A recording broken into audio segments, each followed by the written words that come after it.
yesteryears of centuries ago, in a small portion of this vast world of ours, there lived a people called the children of Israel.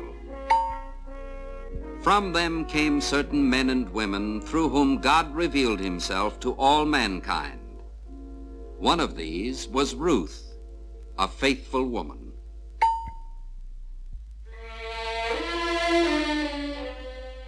Naomi was feeling a little sad and lonely.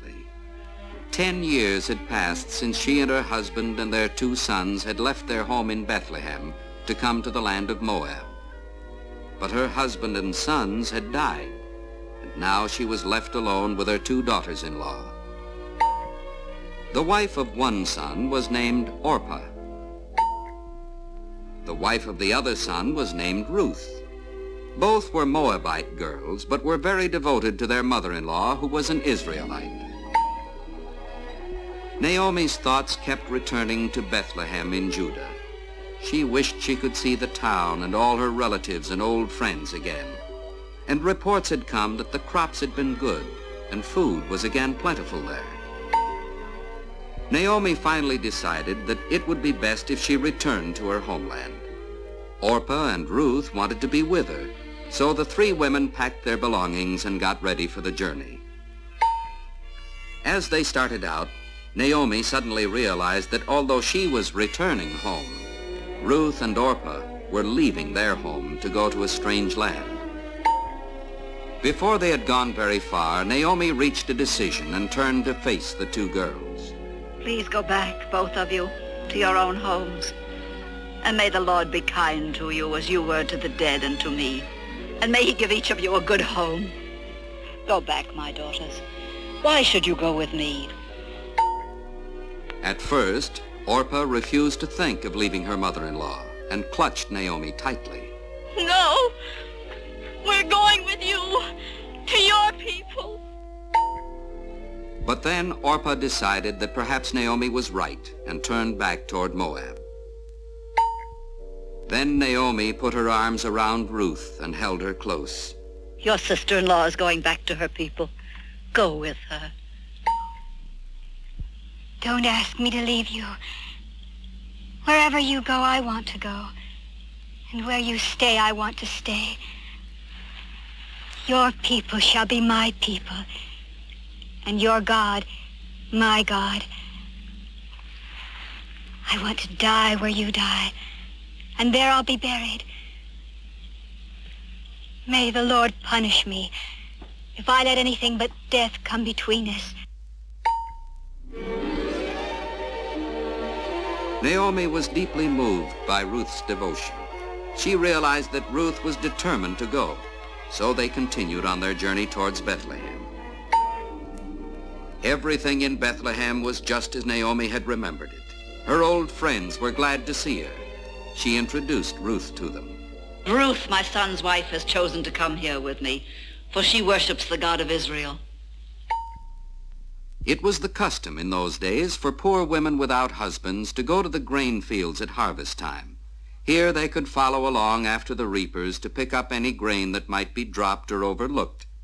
So Ruth went out to the barley fields to get grain for Naomi and herself. When Boaz, the owner of the field, saw Ruth gleaning the barley, he asked his overseer about her. Who is this young woman? She's the one who came back with Naomi from Moab. Boaz had heard about Ruth and went over to talk to her.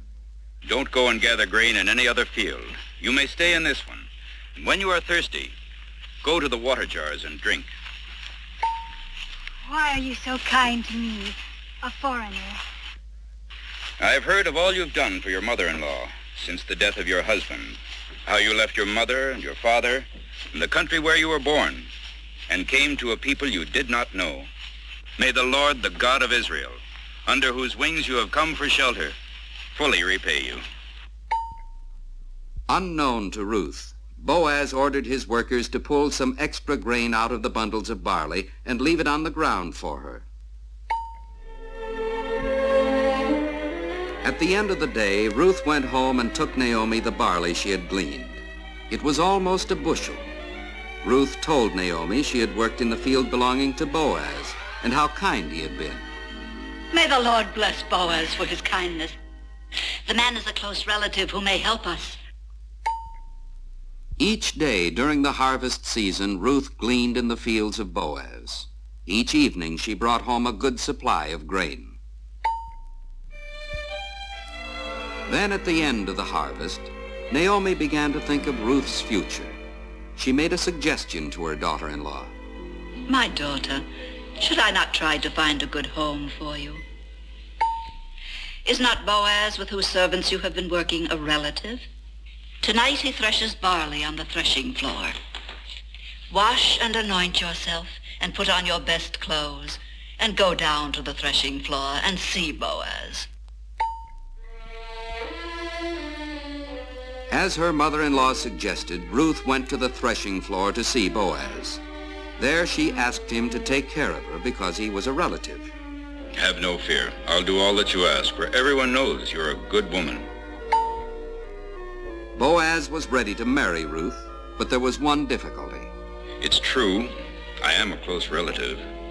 But there's a relative who's closer than I. If he will help you, well, let him do it. But if he isn't willing, then as the Lord lives, I will gladly do it with my whole heart. Then Boaz poured 6 measures of barley into Ruth's mantle for her to take back to Naomi. This was his way of showing Ruth and Naomi that he would take care of them. The next day, following the Hebrew custom, Boaz met with the other relative at the city gate. The elders of the city met with them to act as witnesses. Boaz began to explain the situation carefully. Naomi has come back from Moab and is selling the land that belonged to our relative, Elimelech. I thought I would tell you about it and say, buy it in the presence of the elders of my people. If you want it, take it. But if you do not, then tell me, since after you, I am her closest relative. But if you buy the land from Naomi, you must also take Ruth, the Moabite woman, as your wife, so that her children may inherit the land. I can't buy it for myself without hurting my own inheritance. You may have it. According to the custom of that day, the other man took off his shoe and gave it to Boaz, saying, "Take my shoe as a token of our agreement. You shall have the right to buy Naomi's land and marry Ruth." So Boaz married Ruth, and soon the Lord gave them a baby boy, making Naomi a proud grandmother. Now God has given me another son. May his name be famous in Israel. He will renew your life and bring you happiness in your old age, for he is the child of your daughter-in-law who loves you. So Ruth, a stranger from Moab, found happiness among God's people. The Lord had given her a kind mother-in-law, a fine husband, and now a precious son. Little did she realize that this child in her arms would be the grandfather of the great King David.